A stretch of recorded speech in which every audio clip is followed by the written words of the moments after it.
How many people sometimes end up in sets where you're having a decent conversation in terms of the content of the conversation, but it's just boring and it doesn't become man to woman? Does that ever happen?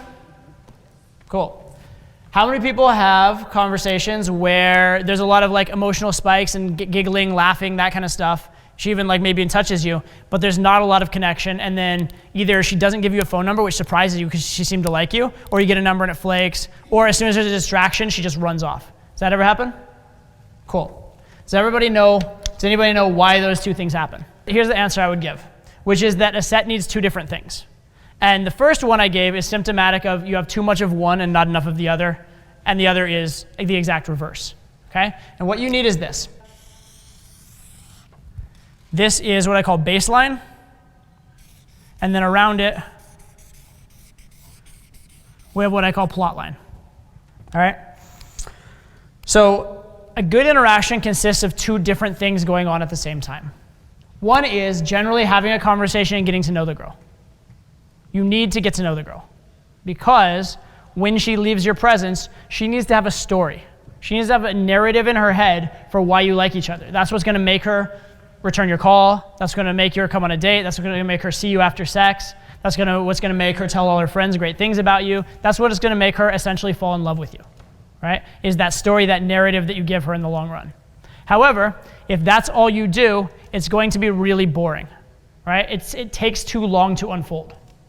So what you need to as well is to have these emotional spikes. So consider this positive emotional spikes and negative emotional spikes.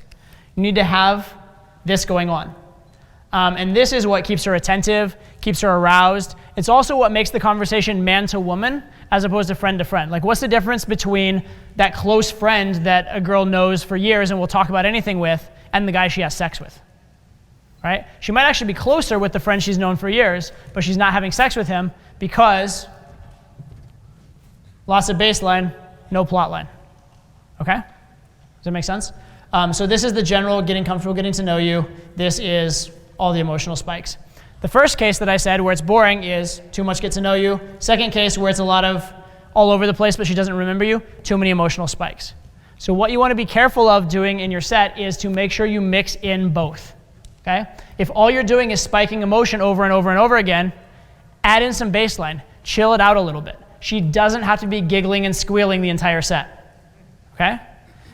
If the set's going well and you're getting to know her but it's just a little bit boring, take a risk and give a positive or negative emotional spike.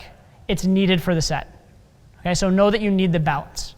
All right, so in this case, you'll note that I'm doing a bit of both. There's a lot of I'm making kind of one-liner kind of emotional spike statements, but then once she reacts or when she's responding positively, I use that as a window of opportunity to then get to know her.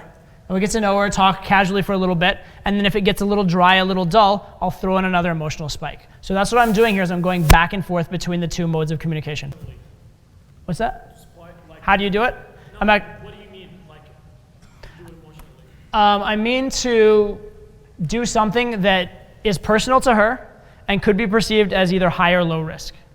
Or sorry, it's either like very positive or very negative to her. So for example, if I said, you know what I love about you? Absolutely nothing, right? That would be something that could spike emotion. We said, you know what, you're fucking hot. Stop it. I'm trying to focus. I'm trying to have a real conversation. Be normal. All right? That kind of stuff. It's personal and it has that intensity, right? Of either I love you or I hate you. Those are good examples. Those aren't the only examples, but that kind of stuff is of that nature. All right? Also just making fun of someone in general is of that nature.